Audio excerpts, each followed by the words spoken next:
Hey, what's going on, people? Hope you're doing well. Good morning, good afternoon, good evening, wherever you are. Top of the day to you. Welcome to Full Chest. I've been thinking lately, right? And African countries have no excuse of why they are poor. No excuse whatsoever. The only thing is that the continent is governed by rulers who are greedy, who don't want what's best for the nation as a whole. People who I think lack common sense and who are most of the time uneducated to the fullest level. Because I think most countries have a very low bar of who comes up to the level of presidency. I think in Nigeria, for example, you have to have a school living certificate, which I think is a secondary school education or a high school education. And if I'm wrong, correct me, but I think that's what it is. There's no requirement or a tough requirement for one to be president, which is why a lot of African countries suffer. It's not the only reason why, but it's one of the reasons why. Now, why am I talking about this? So recently, I've just been thinking about Singapore. Singapore is a country that a lot of African countries need to go to Singapore, call the Singaporean president, say, "Oh my gosh, Baba, how did you get your country to this level?" Singapore got its independence in 1965.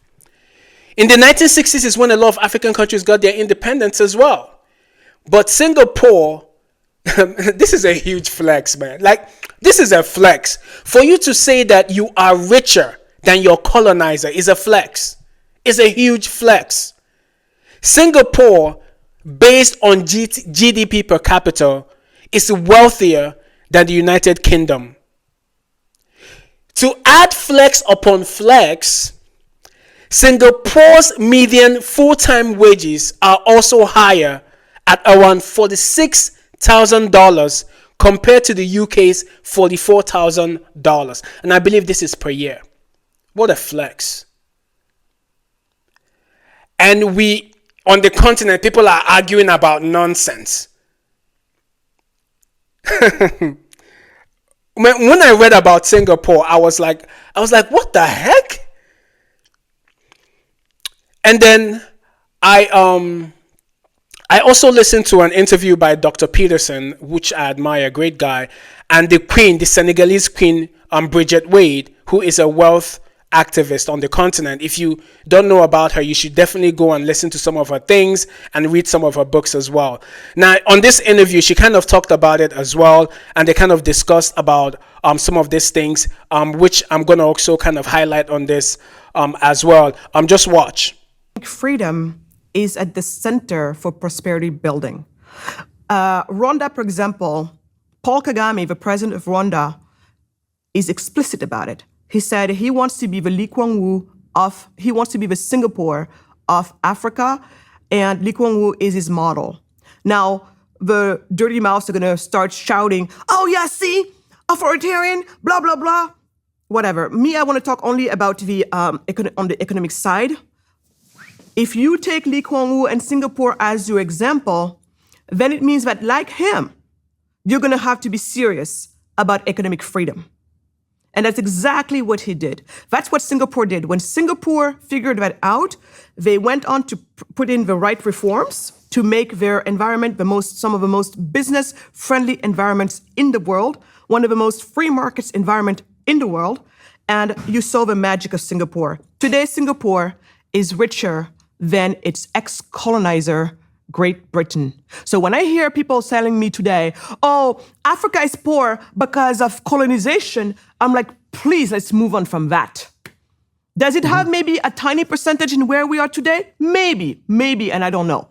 But I know it's not the cause. Because if it were, many countless countries have been colonized before. And by the way, colonizing one another is humanity's history. It just happened that maybe Africa has been one of the last, colonized region in the world. So in our psyche, it is there, and it acts like nothing happened before to others. But flash news, it's the history of the world. We've been capturing each other back and forth, all of that. So anyway, but the truth is, Singapore, richer than Great Britain today.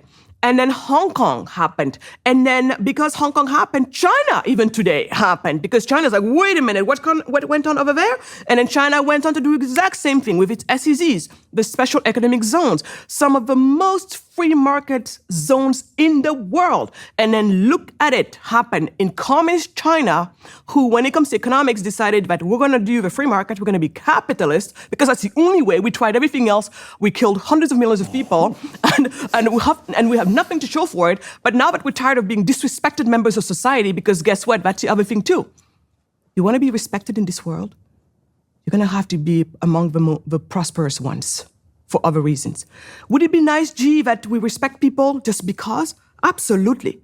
But that's really not the world we live in. So when China got tired of being disrespected, they're like, maybe we got to build also some prosperity here, because then they're going to hear us. And today, China, being one of the, being where it is at, even Hollywood, who tries to tell the world how to think, is being told by China what movies to make and how to tweak stories and history in order to be palatable for them.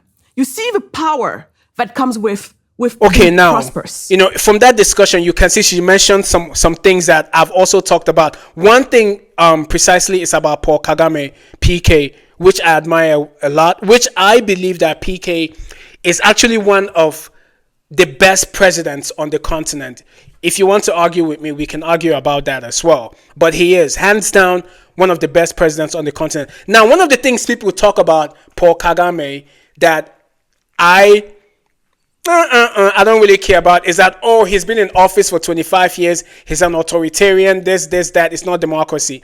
And I've mentioned a lot of times on this channel, on most of my posts, that, democracy, or the concept of democracy, it's great and all when you think about what it encompasses and the fruits if you practice democracy, and what it promises or whatsoever. But countries who are democratic nations, I don't think they were democratic from the birth of the nation. They had other forms of rulership, and then when they came to a level where they can actually exercise democracy, that is what they did. So I argue a lot of times that democracy might not be the best form of governance for a lot of African countries. And Rwanda is a prime example of that. Now, people might, like I said, people might say, that's authoritarian regime and all that stuff. But one thing I think that Paul Kagame, apart from the fact that the Rwandans love him, one of the other things that I believe is the reason why Paul Kagame has been in office for so long is that he has a mission. And he has mentioned a lot of times that he wants Rwanda to be the Singapore of Africa. And he's following that model, by creating investments. If you watch the NBA, it has a branch in Rwanda. There's so many things. He attracts investment, opens the country for trade and investment so that people can come in.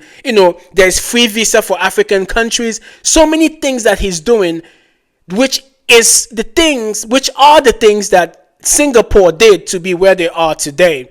This is an intentional president who wants the best for his country.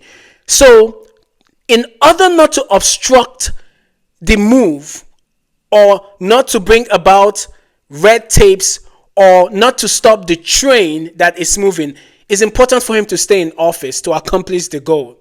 Because we might say, let's bring about democracy and let's have an election. Of course, they do an election and he's elected by the people. But, there can be, let's bring somebody else to rule, and that person comes in and is corrupted, and then everything that he's done, it crashes. Prime example of where this happens is Nigeria. Let me give you an example.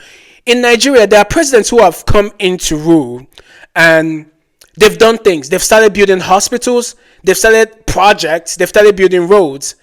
And after their tenure, it's over, another president comes in, and those things are abandoned. There's no continuation. That's why you see a lot of abandoned properties, abandoned projects all over in most African countries. It's because there is no synchronization of thought or minds that is geared toward improving or making sure that good things are done and are pushed to the fullest and that it's completed. People come in with their own agendas. People come in to make names for themselves, and so on and so forth. So all in all, some of the things I want to address also from that interview or from that discussion with Bridget and Paul Peterson is also the issue of colonization. People often blame colonization for the downfall of Africa. And I mean, two things can be true at the same times, right? Two things can be true at the same times, which is that yes, colonization has a huge effect or has affected, because it's not only the economic part of development, but also the psyche of the people, the mindset of the people. Colonization did a toll on the mindset of Africans. Division, the bringing forth of, religious ideologies, and just the tribalism and the separation of the people, which is part of colonization. So all these things has, done a toll on the people and their mindset. So in order to bring people together, it's hard because of the cut and paste that was done on the continent. It's ridiculous, right? So we cannot, say that colonization